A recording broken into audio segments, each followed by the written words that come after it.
तो हमें ये समझना चाहिए कि जो फियर है ये एक बड़ा हेल्दी इमोशन है, और हम अक्सर इसको कंफ्यूज करते हैं फोबिया, जो अभी आपने दूसरी बात की। एक इंडिया के बहुत बड़े स्टार हैं, वो सारी ज़िंदगी में उनको यही प्रॉब्लम रही है। सनी देओल ने अपने इंटरव्यू में भी बोला था, उन्होंने कहा था कि मुझे घर से निकलते हुए इतना डर लगता है कि आप सोच नहीं सकते। और फिल्म में वो अपने आप को 2.5 किलो का हाथ दिखाते हैं। आपका फोबिया होता है वो आपको कोई भी काम करने की इजाज़त नहीं दे रहा होता कि अगर तुमने ये काम किया तो इसके ये कॉन्सिक्वेंसेस हो सकते हैं, जिसकी वजह से तुम्हारा ये नुकसान हो सकता है, तुम्हारी जान जा सकती है, तुम्हें कोई इंजरी आ सकती है, जाके तुम्हारा कोई रिलेशन ख़राब हो सकता है जाके, यू नो, फियर का ताल्लुक हमारे एक्शन से है, और फियर को किल भी क्या चीज़ करती है? एक्शन। एक्शंस। और फियर को कंट्रोल करने के लिए और फियर को मास्टर करने के लिए एक बहुत बड़ा कोट है, वो कहते हैं feel the fear and do it anyways. जब आप feel the fear and do it anyways करते हैं, यानी कि डर को महसूस करते एंड करते। ऑल्सो ये कि we have face your fears as well, अपना जो भी आपको जिस चीज़ से डर लग रहा है उसको फेस करें आप उसको। एब्सोल्युटली, ये हो गया ना कि face your fears and do it anyways. अच्छा, फियर की भी ना 3 किस्में होती हैं। वो कहते हैं एक तो जो फियर होता है वो रैशनल फियर होता है, जो भी आपने पूछा। रैशनल फियर का मतलब it makes logical it makes sense. Sense. एक होता है प्राइमल फियर। प्राइमल फियर क्या होता है? आपका इनेट फियर, जो बचपन में, जिसका ताल्लुक आपकी पैराडाइम्स के साथ होता है। जब बच्चा छोटा होता है तो माँ क्या कहती है? चुप कर जो, अल्लाह मारेगा, झूठ नहीं बोलना, अल्लाह अल्लाह मारेगा, अल्लाह गुनाह देगा। तो वो, या लोग भी ऐसे ही कहते हैं, तो वो कहीं हमें प्यूनिटिव गॉड का कॉन्सेप्ट हमारे जेहन में आ जाता है, जिसको हम कहते हैं कि अल्लाह सजा देता है। लेकिन अल्लाह ताला तो ऐसा है नहीं। अल्लाह ताला तो 70 माओं से ज़्यादा आपको प्यार करता है। So if somebody loves you more than 70 mothers, so how can that particular personality punish you? वो आपको नहीं पनिश कर सकते। तो हम लोग कहीं चाहते हुए ना चाहते हुए रॉन्ग काइंड ऑफ पैराडाइम्स अपने बच्चों के अंदर इंस्टिल कर देते हैं। और क्योंकि बच्चों का दिमाग जो होता है, फियर यहीं से डेवलप होता है। बच्चों का दिमाग 4 साल की उम्र तक कॉन्क्रीट थिंकिंग होती है बच्चे की। कॉन्क्रीट थिंकिंग का मतलब क्या है? कि अगर एक गीला सीमेंट पड़ा है, आप उसके अंदर जो भी फेंकते जाएंगे ना, और जब थोड़ी देर बाद वो सूखेगा तो आप वो चीज़ निकाल नहीं सकते। बच्चे की रैशनल थिंकिंग जो है ना, वो डेवलप होती है आफ्टर द एज ऑफ 4, जहाँ पे वो सवाल करने लगता है। इसलिए टीनेज जो लाइफ है, हम कहते हैं कि ये बड़ी जिसे आप कह लें कि रिबेलियस किस्म की लाइफ फ्रेजाइल होती है, किस्म की। फ्रेजाइल होती है, रिबेलियस होती है। They are going through different phases, hormonal changes होते हैं। बच्चा क्वेश्चन कर रहा होता है कि मैं स्कूल जाना, मैं उसका क्यों लर्निंग, जाऊँ? एक लर्निंग फेज से वो गुजर रहा होता है ज़िंदगी के, ट्रू जहाँ कि उसको मैं, सीखना होता है कि भाई मुझे किस तरीके से ज़िंदगी में अपने रोज़मर्रा के मामलात को लेके चलना है। तो right. That's why he asks a lot of questions. और वो इसलिए भी क्वेश्चंस करता है क्योंकि पहले तो वो जो भी आप उसको इन्फॉर्मेशन देते थे, विदाउट अ डाउट वो उसको एक्सेप्ट कर लेता था। तो यही वो 4 साल होते हैं इनिशियली बच्चे के पैराडाइम बनने के। जब बच्चे का एक प्रॉपर पैराडाइम सेट हो जाता है, तो फिर हम उसको पैराडाइम को चेंज करना हमारे लिए बड़ा मुश्किल होता है। तो हमारे जो फिर हम पेरेंट्स ये भी कंप्लेन करते हैं ना, बच्चा हमारी बात नहीं मान रहा। हाँ, बच्चा बात कैसे मानेगा? शुरू से ही आपने उसके अंदर ये चीज़ें जो है इनकलकेट कर दी हैं, तो वो तो फिर चीज़ें उसकी ज़िंदगी का हिस्सा बन गई हैं। ऑब्वियसली, यही तो हम लोगों की पेरेंटिंग की गलती है ना, अनफॉर्चुनेटली। क्योंकि हम राइट काइंड ऑफ पेरेंटिंग सिखाते हैं लोगों को, फिर लोग कहते हैं कि जी पेरेंटिंग भी राइट काइंड की होती है। ऑफ कोर्स, क्योंकि आपने बच्चे को जैसा बनाना है उसको डे 1 से ही वैसा ट्रीट करना है। तो 4 साल की उम्र के बाद जब वो क्वेश्चनिंग में आता है बच्चा, तो वो थोड़ा सा रिबेलियस भी होता है। वो कहता है मैं क्यों मानूं, मैं क्यों जाऊं स्कूल, मेरे पढ़ने से क्या हो जाएगा? फलाने को देखें, उसने तो पढ़ाई नहीं की, उसके पास तो इतना पैसा है, विदाउट इवन सीइंग कि उसकी वजह क्या है। डर भी हम कहीं ना कहीं वहीं से डाल देते हैं। बड़े भाई का डर डालते हैं, फिर हम अल्लाह का डर डालते हैं, और एक्सेसिवली डाल देते हैं। अनफॉर्चुनेटली डोजेस में ठीक है, एक्सेसिवली किसी चीज़ को डालना प्रॉब्लम है। डर का ऑपोजिट यानी फियर का ऑपोजिट है लव, और फियर का ट्रीटमेंट भी लव है। हम ये कहते हैं कि जब आप फियरलेस होना चाहते हैं, फियरफुल नहीं रहना चाहते, तो आप डर के बजाय, फियर के बजाय आप लव से ऑपरेट करें। लव से आप ऑपरेट कैसे करेंगे? जैसे फॉर एग्जांपल, अगर एक माँ फियर से ऑपरेट करती है, तो वो अपने बच्चे के बारे में ये बोलेगी कि मुझे डर है मेरा बच्चा कहीं चोर डाकू ना बन जाए, मुझे डर है कि मेरा बच्चा कहीं कातिल ना बन जाए, कुछ रह ना जाए ज़िंदगी में, किसी कुछ बुरी कर ना कंपनी में ना पाए, बैठे शुरू कर दे जाके। किसी बुरी कंपनी में ना बैठना शुरू कर दे। जब वो ऐसी सोचें सोचेंगी, तो उनका दिमाग certain kind of chemicals release करेगा, जिससे उनकी तबीयत खराब होगी। और जब बच्चा ये अल्फाज सुनेगा, तो बच्चा फिर तकरीबन वही बनेगा, बिकॉज उसका माइंड रजिस्टर कर रहा है वो बातें ऑन एन अनकॉन्शियस लेवल। ठीक है? तो जब ऐसी चीज़ के साथ बच्चा ग्रो अप करता है, तो उसका एक पैराडाइम जो है वो सेट पैराडाइम बन जाता है कि मैं तो कुछ कर ही नहीं सकता, मैं तो एक बिल्कुल लूजर आदमी हूँ। वो सेल्फ फुलफिलिंग प्रोफेसी में चला जाता है।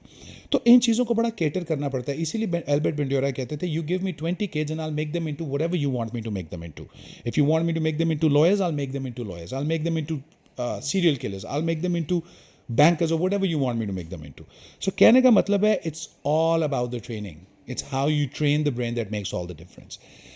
फोबिया के बारे में जो अभी के स्टैट्स हैं वो ये बताते हैं कि जो इंसान एक फोबिया का शिकार है वो ऑटोमेटिकली बाकी फोबियाज का शिकार भी होता जाएगा। वो बिल्कुल वो प्रोन हो गया ना। अब वो प्रोन हो गया। एक बंदे को एक बीमारी हुई, उसने केटर नहीं किया, उसको दूसरी से तीसरी से चौथी, इसी तरह होता है। तो जब वो एक से दूसरी से तीसरे फोबियाज पे जाएगा तो फिर उसकी लाइफ टोटल डिस्फंक्शनल ना हो गई। आप मुझे बताएं कि ऐसे भी लोग मेरे पास आते हैं जो आके कहते हैं कि मुझे फियर ऑफ बर्ड्स है। And this is true, this is not a joke. ये कोई ऐसी बात नहीं है, मैं आपको for the sake of it बता रहा हूँ। लिटरली ऐसे लोग आते हैं जिनको फियर ऑफ बर्ड्स है। खवातीन मेरे पास इस टाइम ज़्यादा उनकी तादाद है जो आके कहती हैं समहाउ उन्होंने बर्ड्स को एसोसिएट किया हुआ विद बैड ओमन। सारी सोच की बात है। जब भी आप हॉरर मूवीज़ देखते हैं तो आप देखते हैं उनमें से एकदम या तो बैट्स फ्लाई आउट कर रही हैं या तो कबूतर फ्लाई आउट कर रहे हैं किसी किसी अंधेरी सी। अच्छा, ये बिल्कुल सही कह रहे हैं। ये बात कहाँ तक दुरुस्त है जो लोग अक्सर कहते हैं कि बिल्ली गुजर जाए आगे से काली, तो वो भी एक आपकी बैड लक का साइन होता है। I mean they are phobias, right? ये इल फाउंडेड बिलीफ्स हैं which leads to phobias. Ill founded beliefs क्या है कि हमारे कई ऐसे बिलीफ हैं जैसे कुछ पाने के लिए कुछ खोना पड़ता है। आप मुझे बताएं कुछ पाने के लिए कुछ खोना पड़ता है? कुछ नहीं खोना पड़ता, कुछ नहीं खोना पड़ता। You know you don't have to do it, just have to work hard for you that. Just have to work hard. वो कहते हैं जी डर के आगे जीत है, ये भी एक बात बनी हुई है which is kind of true, but लेकिन एक्चुअली डर के आगे दर्द है और उस दर्द को जीतने वाला जीत पे जाता है। You know this is what people don't understand कि अगर आप एक बॉक्सिंग मैच कर रहे हैं और आपका बॉक्सिंग मैच माइक टाइसन से पड़ गया and you are also a good boxer, तो आपके दिल में एक डर होगा कि यार बड़ी मार पड़ेगी, कहीं ये जीत ना जाए। लेकिन अगर आप फियर से ऑपरेट करेंगे ना, कहीं वो जीत ना जाए, शायद ये जीत जाएगा तो फिर वो जीत जाएगा। लेकिन अगर आप इस माइंडसेट से ऑपरेट करेंगे ना कि अच्छा अगर वो जीत सकता है तो फिर मैं भी जीत सकता हूँ, मेरे भी दो हाथ है, मेरे भी दो पैर है, I am younger than him. You know it's all about peeping your mind. You want to change your physiology, change your psychology. You want to change your psychology, change your physiology. इसी को हम सोमैटोसाइकिक और psychic सोमैटो treatment कहते हैं कि दिमाग को body से ट्रीट करें और बॉडी को दिमाग से ट्रीट करें। सो ये वाली वो बातें हैं जो लोगों को बहुत क्लियर होनी चाहिए। अब जैसे मेरे पास कई ऐसे लोग आते हैं वो कहते हैं हमें फियर ऑफ फ्लाइंग है जी, हम इसको कैसे दूर करें? तो मैं उनको कहता हूँ कि अगर आपको फियर ऑफ फ्लाइंग है और आप इसको दूर करना चाहते हैं तो आपको इसको स्टेप्स में ब्रेक डाउन करना है। सबसे पहले तो आपने वीडियो से स्टार्ट करना है। आपने रोज़ वीडियोस देखनी है जिसके अंदर जहाज़ टेक ऑफ कर रहे हैं, लैंड कर रहे हैं और वो फ्लाई कर रहे हैं और पैसेंजर्स के एक्सप्रेशंस के हैं वो देखने हैं। फिर दूसरा हम उनको कहते हैं कि अब आपने रोज़ाना एयरपोर्ट जाना है फॉर द नेक्स्ट 2 वीक्स। ये 2 हफ्ते की ड्रिल है। आपने रोज़ाना एयरपोर्ट जाना है और आपने एयरपोर्ट पे खड़े होके ना पैसेंजर्स को आते हुए जाते हुए देखना है और आपने जहाज़ को टेक ऑफ और लैंडिंग में करते हुए देखना है इन रियल सेंस। फिर हम उनको कहते हैं थर्ड स्टेप आपका ये कि अब तो जगह जगह सिमुलेटर्स आ गए हुए हैं, आपको पता है ऐसी गेम्स आ गई हुई हैं, आप बैठे हैं आपको लगता है आप जहाज़ में, इधर भी कई शॉपिंग मॉल्स में लगी हुई। तो हम उनको कहते हैं कि उस सिमुलेटर में जाके बैठे, गेट द रियल फील। जब ये वो 3 स्टेप्स करते हैं ना तो चौथा स्टेप करने के लिए उनकी प्रॉब्लम नहीं रहती। यानी आप जिस फोबिया से भी निकलना चाहते हैं, आपको उस फोबिया को ख़त्म करने के लिए उसी कंडीशंस के अंदर आपको अपने आप को इन्वॉल्व करना पड़ेगा। That is true, that is true. Face, जो भी आपने थोड़ी देर पहले खुद ही बात की थी कि फेस करना पड़ेगा। डर लग रहा है, फेस करें। ठीक है। इवन बिजनेस में, चले मैं आपको आपकी फील्ड की एग्जांपल देता हूँ। बिजनेस में पैसे का लेन देन बड़ा होता है। कभी आपने पैसे लेने होते हैं, कभी आपने देने होते हैं। और जब आपने पैसे देने होते हैं और आपके पैसे देने की डेट आ जाती है, एक एंग्जाइटी होती है। हाँ बिल्कुल। ठीक है, एक एंग्जाइटी होती है कि आई हैव टू पे दिस पर्सन। और Yeah. वो एंग्जाइटी फियर में इस तरह से चली जाती है कि आप कहते हो I might lose a relationship, I might lose a client. अब आप उस टाइम किस तरह ऑपरेट करते हो? I will not lose him and I will give him the money. जब आप ये कॉन्फिडेंस अपने आप को देते हो तो वो somehow that confidence shows in the other person eyes. वो देखता है और वो उसको रीड करता है और वो कहता है कि अच्छा नहीं, this person will give the money. तो उसको केटर करने का क्या तरीका है? अब आपको पता है कि मैंने फियर से अगर ऑपरेट किया ना कि क्लाइंट चला ना जाए तो फिर क्लाइंट चला ही जाएगा। आपको पॉजिटिव मैसेजिंग देनी है बिकॉज आपके जो फेशियल एक्सप्रेशंस हैं उनका आपकी बॉडी केमिकल्स के साथ, आपके न्यूरोट्रांसमीटर्स के साथ बड़ा ताल्लुक है। ऐसे ही है ना, जिस चीज़ के बारे में आप बहुत ज़्यादा सोचती हैं कि ये ना हो जाए, ये ना हो जाए, तो होता वही है। मतलब ऑब्वियसली अगर आप सोचेंगे कि ये चला ना जाए तो इवेंचुअली, क्योंकि आपका जो माइंड है वो उन्हीं इमोशंस को जो अट्रैक्ट करता है वो जाके। फियर से ऑपरेट कर रहा है। हाँ, जिस चीज़ को आप समझ रहे हैं कि ये ऐसा ना हो जाए, ऐसा ना हो जाए, क्योंकि आपके दिमाग में वो चीज़ बैठती जा रही है, इवेंचुअली वही हो जाएगा जो कि आप नेगेटिव सोच रहे हैं जाके। अगर आप पॉजिटिव सोच रहे हैं जाके कि मैं ये हासिल करना चाहता हूँ, मैंने ये काम करना है जाके, तो ऑटोमेटिकली यूनिवर्स भी आपके लिए एक ऑप्शंस ऐसे बनाना शुरू कर देती है जाके। That is कि so you true. You know you get there. That is so true. Paulo Coelho एक बहुत बड़े फिलोसोफर है जिनका कोट है, उन्होंने कहा कि when you want something all the universe conspires in helping you to achieve it. हमें कई दफ़ा पता भी नहीं चलता वेदर इज नेगेटिव और positive. whether it's negative or positive। आप यकीन करें कि मैं because I'm really fond of listening to audio programs, मैं बहुत सुनता हूँ और I like reading books, but मुझे अब ऑडियो प्रोग्राम्स जो हैं वो ज़्यादा इंटरेस्टिंग लगते हैं। तो मैं अभी एक ऑडियो प्रोग्राम सुन रहा था जिसके अंदर वो ये कह रहा था इंसान कि मुझे समझ नहीं आई, all I did was I wanted it, I believed it, और मुझे समझ नहीं आई मुझे सारा कुछ कैसे मिल गया। देखिए, it's all about the belief. ये हमारा जो डर भी है ना, this is also about the belief. ये डर भी आपको, फियर का मतलब जैसे मैंने आपको पहले बताया कि first encounter assault reckon. Reckon का मतलब होता है टू थिंक। तो आप जब सोचेंगे कि ये ऐसा हो जाएगा, ऐसा हो जाएगा, फिर एक दिन हो जाएगा। अब अगर आप जा रहे हैं कहीं और आपके सामने डॉग्स आ गए, एक दो डॉग्स आ गए हैं। मेरे साथ ये एक्चुअली हुआ थाईलैंड के अंदर। मैं अपनी फैमिली के साथ था, अपनी मदर के साथ। हम लोग होटल से लेके मैं उनको ना एक शॉपिंग मॉल में लेके जा रहा था, और रास्ते में ना कोई 8-9 जर्मन शेपर्ड्स किसी इंसान के, जो कोई वहीं पे कोई उनका ऑनर था, शायद कैनल था उनका, वो 8-9 जर्मन शेपर्ड्स उन्होंने चार्ज किया हमारी तरफ। मेरी मदर ने बैग पकड़ा हुआ था। अच्छा, मैं उनके साथ था। जब मैं थोड़ा सा ना ज़रा परेशान हो गया, मैं जब परेशान हुआ तो मैं कोई चीज़ उठाने की कोशिश करूं तो वो मुझे कहें कि स्टैंड स्टिल, स्टैंड स्टिल। तो उन्होंने मुझे पकड़ के स्टैंड स्टिल करा लिया। Your mother? My mother.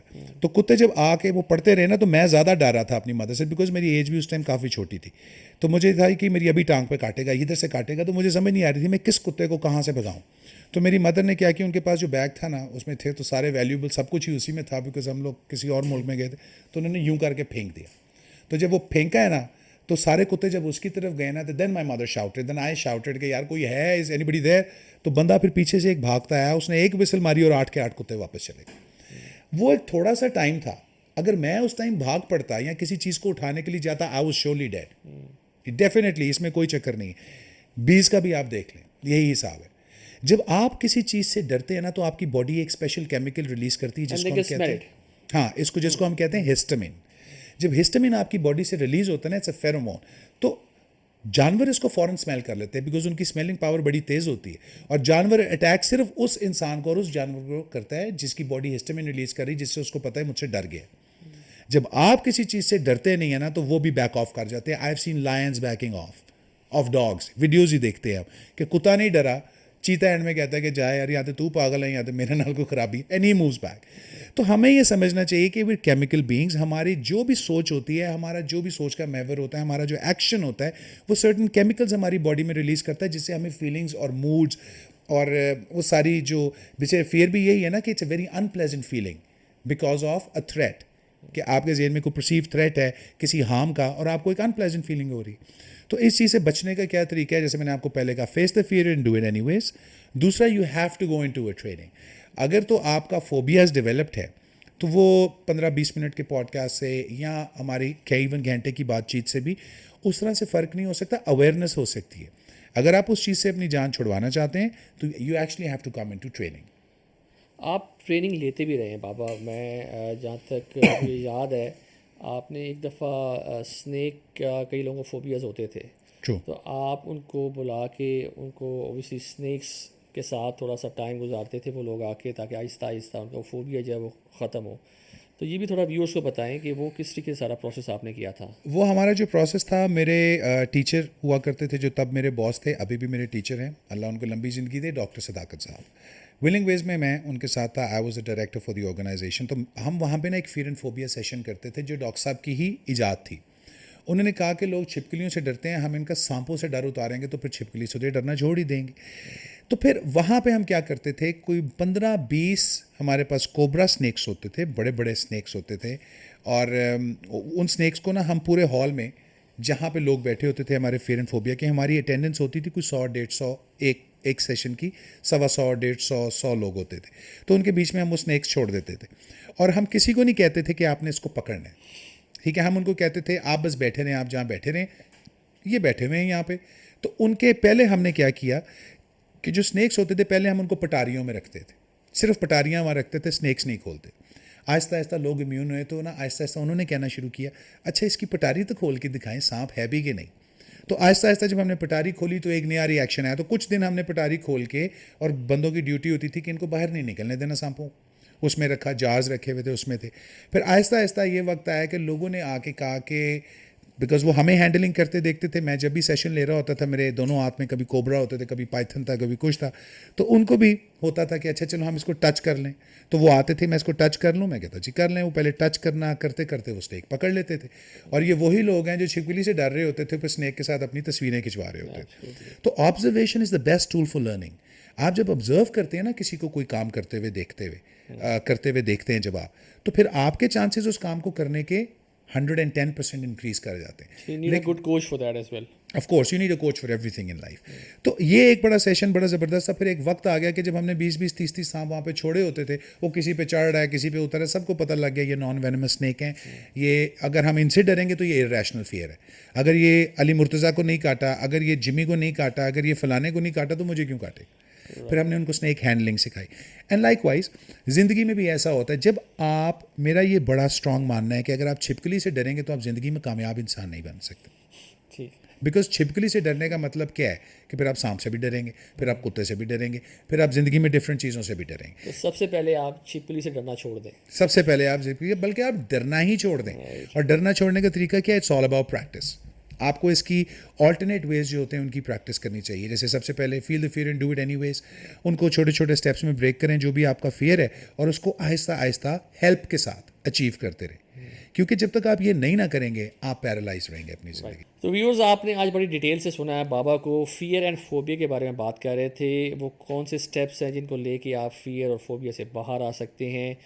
इसमें ये कंसल्टेशन भी करते हैं। इन्होंने काफ़ी ज़्यादा वर्कशॉप्स भी की हुई हैं इस फियर एंड फोबिया के एक प्लेटफॉर्म को लेके। अगर आप समझते हैं कि आप किसी ऐसे फियर से या आपको कोई फोबियाज़ हैं, आप गुजर रहे हैं, तो आप हमें कांटेक्ट कर सकते हैं।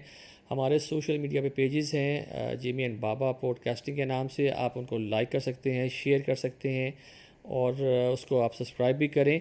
और हमें आप ईमेल कर सकते हैं, हमारे दिए गए नंबर पे आप फ़ोन कर सकते हैं। हम चाहेंगे कि अगर किसी को भी कोई फ़ियर है, फोबिया है, वो हमसे रब्ता करे। ये एक स्लो प्रोसेस है, लेकिन ये आपको हम गारंटी देते हैं कि अगर आप अपने फ़ियर को, अपने फोबियाज़ को फेस करेंगे तो you will get out of it eventually. और घर बैठ के अगर आप ये सोचते रहेंगे कि हमें फ़ियर है और ये ठीक नहीं हो सकता, या फोबियाज़ हैं आपको किसी किस्म के भी, आप उनको ओवरकम नहीं कर सकते, ये आपकी गलतफ़हमी है। आप इन पे काम करके अपने आप को आप एक खुशहाल ज़िंदगी की तरफ लेके जा सकते हैं।